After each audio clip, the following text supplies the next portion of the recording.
Hello and welcome back for another video from Overwhelming Odds. Today I'll be unboxing some more terrain, this time coming from another one of my sponsors, Death Ray Designs. They have an incredible catalog of terrain and they had some very unique pieces that I couldn't find anywhere else. So we're going to go ahead and get this opened up and I'll show you some of the terrain choices that I picked out and why.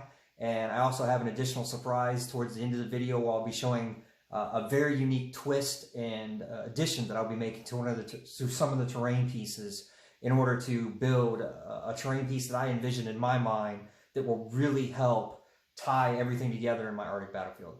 So let's get to it. Once again, well packaged, no damage this time through the mail.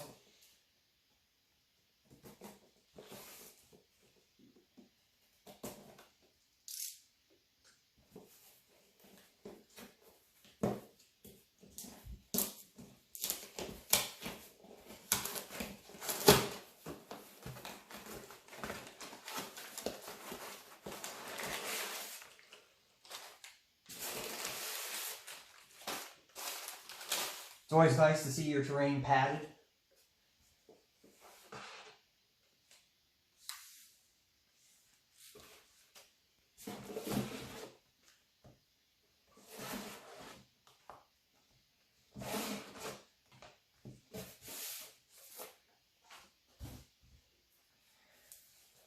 So as you can see, I have 3 sets of their Rapid Vanguard aerials and 1 set of their double reactors.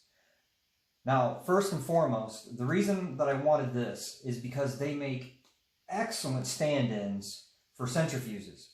Centrifuges are something utilized in order to change uranium-235 and 238 into weapons grade material, and these look almost identical to that type of equipment. And you get 2 sets of these, so they'll make excellent scatter terrain, and they're there to help tie the whole weapons manufacturing process together. I'm really excited for these because I was either going to have to scratch build them, which I didn't really want to have to do. I've already done so much of it already. But also being one of my sponsors and finding something that was visually exactly what I was looking for was just too good to pass up. So reached out and was able to get 2 sets of these, and I'm really excited to put these together. I'm going to do some really unique things, and what I wasn't anticipating was the fact that they actually have, from the picture I didn't realize these were clear. That's actually better, because now what I'm going to try to do is tint these, do some powder effects, and I'm gonna have this to where potentially you can actually see what's going on inside. And I'll have to take some time to do some brainstorming on that. But with these being clear, it gives me a lot more opportunities to potentially flesh out how a centrifuge works and really bring some styling and design cues to it. Once again, fantastic detail with this MDF terrain. I like the bracing, exceptional detail here across the top with the notching. And this is, once again, it looks very simplistic, but with a little bit of effort, this is going to be absolutely amazing as far as capturing, help capturing every one of those processes that I'm looking to do with my weapons facility. And this is just another step of the manufacturing of materials. I love the little pressure gauge right here because it's exactly what you would have in a centrifuge, and this is going to really help to sell that whole vibe of it's a cradle to grave weapons facility. Outstanding. Can't wait to get this put together. Well packaged with this shrink wrapping on here, and you know, it's your standard MDF. So I'll be doing another video where I do the actual construction and modification, and I have some plans on this, so you can expect to see that on my website soon. Moving on to these other pieces. These are pretty simplistic as far as standalone pieces of terrain. They are a pretty good size. They'll definitely hide a model, but that's not really my intention. When I saw these, they were exactly what I was looking for because I had an idea to create a defensive perimeter that I'm going to be able to use that's modular, that's adjustable. But I didn't want to make a defensive perimeter that was a physical barrier. Once again, I've already talked about how when you're in an Arctic environment or a winter environment, you know, with drift and the snow and the wind, anything that has, you know, is a physical obstruction, when the wind hits it and the snow gets dumped on the other side, you're going to create these huge drifts. And with chain link fence and physical security, like I said, when I was in South Dakota, I've seen chain link fences smashed as flat as a pancake on the ground. All of the aluminum bars and steel ties, everything just shredded because of the weight of the snow on top of it. And, you know, if you're having security around a facility, you don't want that. Not only that, but what good is a fence if there's a 10-foot drift and you can just literally walk right over top of it? So physical security really takes on a weird dynamic when you're in these harsh Arctic wintry environments. So I wanted to create basically a laser barrier. And I wanted to have a type of defensive structuring that was very realistic. And I like this because it has, you know, this look to where there's a generator built in. You have these top pieces which you could mount cameras on, which I'm going to be looking into doing. You have these little exhaust ports here on the top. You have some control panels right here. You can't really see it very well in this photo, but there's some control paneling right there. They have a nice footprint, and I wanted it to be where I would have the fencing, the lasers coming out, you know, maybe the bottom third portion. And then once again, this top piece provides more of a sentry or a lookout point from the top of these structures, because I didn't want something that was only as high as the laser barrier. I wanted something with some height. And these were absolutely perfect for that. They're almost an inch thick and several inches wide.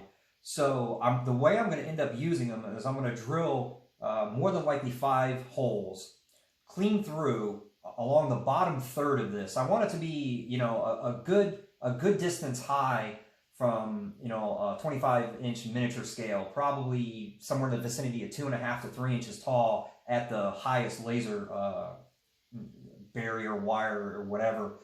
And this will, you know, greatly exceed that as far as height. But by going through, I'm going to make it so that they're connectable in series. So I can either have a single section, or I can have 3 of these for 2 sections. And then I'm going to come in this way, that's perpendicular in line with the length of the tower, and also drill holes so I can make a 90-degree angle. And that will allow me to establish perimeters, but they'll also be versatile and modular, because then I can either have them in sections laterally, or I can have them going lengthwise. And I'm really excited for this because, you know, while the terrain, once again, it's MDF, it's a simple design, but it's elegant. I like the design cues. I like what they did here, where it looks like there's some power generation happening there. I'm going to really flush these out. That's why I got 6 of them, because it's going to allow me to establish a very big perimeter. So obviously you have to have something to represent your lasers. And upon doing a bunch of research, I have to admit, train modelers have some of the most realistic terrain you can imagine. And I love going to the hobby train websites and seeing the stuff that's where I've gotten a lot of my metal trusses from. They have such realistic and once again, to scale that just melds perfectly with 25mm miniatures. And upon going through a lot of their site, I came across something and immediately knew the laser material that I'm using literally was the impetus for driving to buy this. Because once I had the laser, I was like, I got to use this somehow. So I wanted to go ahead and showcase that today as well. And this stuff is really inexpensive. You get it for about $7. And you get quite a few of these. I want to say you get 10 pieces. They're 1/16 inch in diameter. And just to give you an example of how small this is, 1 second.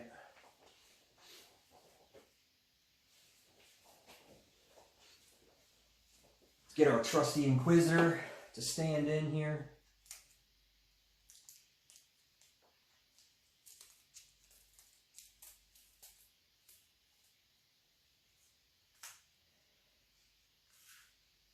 So as you can see, you've got 9-inch length, which is gonna be perfect because with multiple sections, I mean, you're talking 18 inches with just 2 pieces. And the diameter is so fine that it's literally, let's put it up here next to the Inquisitor's hand. It's literally smaller than a fist. And this is pretty rigid for its size. It does have a little bit of flex to it, but I probably wouldn't bend it too much. I don't want to snap it. But the nice thing is it's rigid enough that it'll stand on its own. So if you have both ends supported, it doesn't droop. And that was obviously a big concern, is I want something that's true and straight if I'm using it as a laser. But I mean, look at that. You run, like I said, 5 of these up to a good height. I mean, you probably only need 3 at a Space Marine or Inquisitor height. But maybe like a Riptide or a Broadside or a model that's a little bit bigger. You're definitely going to want something that's going to keep them out, which is why I'm going to go 5 levels high. And once again, that's only going to be a small portion of the height. Like I said, probably about 1/3 of the height of this tower. And I am so excited for this because it makes sense from a scientific standpoint and a lore standpoint and so many different aspects. Because once again, like I said, with addressing drift, you're not going to get that with a laser. The heat and everything from the laser, if there was any snow buildup, it would melt it away. So, because if you're doing, perimeter security, obviously visibility outward is concerned. That's why I like the height and putting the cameras, but also the fact that the lasers would definitely get rid of any snow and melt that. It is just an elegant solution for creating a military facility in an Arctic environment. So I was able to pick up 3 packs of this, well worth the cost. And I'm going to be doing some very interesting things. I'm not going to end up using all of it for the laser barriers, but what I am going to do is I'll end up using quite a few of these as 9-inch sections, and then I'm going to probably take off 3-inch sections off of this to make 6-inch sections. That way I have a little bit more control over the lengths of the barriers, because I'm not always going to want them to be 9 inches long. I'd rather have 9 inches and 6 inches, because then it gives me some versatility in being able to fit it, around terrain or on the game map the way I want it to fit. And once again, being able to go, 6 of these long and completely wall off an area, or do a perimeter, or completely do a 360 degrees perimeter around a facility is too good to pass up. So once again, overall cost here is minimal. I'm going to say that this ran me about $16 total, $16, $18.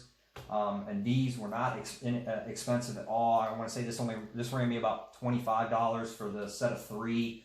So very minimal to be able to create and have such versatile terrain. So I'm very excited that I now have this.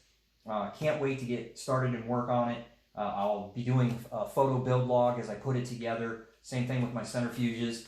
And I'll be giving lots of reference information and photos so you can see where this idea is coming from and where it fits into the weapons facility and into the manufacturing of nuclear weapons. So these pieces of terrain are really going to tie everything together. It's going to help me sell that, restricted area, military facility vibe that I was looking for. And I love the translucency of these. And they're just going to stand out so much against the battle map and this Arctic color palette. So I couldn't be more pleased with these. And once again, this is just hopefully food for thought and gets the gears turning, so you can see, these were not intended to be laser barriers in any way, shape, or form, but that's what they're going to end up being, and they're going to look stellar doing exactly that. That role and function is going to be perfectly suited for these pieces of terrain. So I hope you can see kind of how I approach terrain building and how I look at terrain. just so you can see some ideas. And you know, you don't have to use the terrain as you see it. You know, I say that a lot, but there's so much fantastic terrain out there with so much potential. And it doesn't have to be exactly as it's being, you know, displayed or promoted.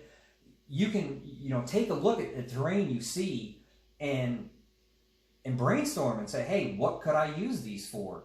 You know, once again, you could even use these as elevated legs for a facility, you know, really get it up off of the ground by just not including these top pieces and using these basically as struts, because they look like they would be, you know, struts for a really heavy facility. And with 6 of these, I mean, could you imagine having a huge habitation block or bunker or something like that, super elevated above your table where you have lots of room underneath? These would, you know, obviously provide a little bit of cover. And it's just, there's so much you can do with simple terrain like this, because your imagination is only the limit. So I'm going to go ahead and end it there, because I, once again, have more videos to make, and I want to do more of the unboxing, but I can't thank Death Ray Designs enough for their sponsorship and for their, like I said, once again, their design team. The design elements and cues on this are perfect. They're fantastic. And I'm just going to take that and run with it and see, you know, where I can take it. I really hope that this has been, you know, oil for the gears, and it gets them turning, and it gets you in the mood to create your own terrain and take your terrain to the next level. And it's been an absolute blast bringing this Arctic battlefield to life. I still have quite a bit of work to do, but I can't wait to get started on it. So that's going to be it for me. So this is Overwhelming Odds, signing off.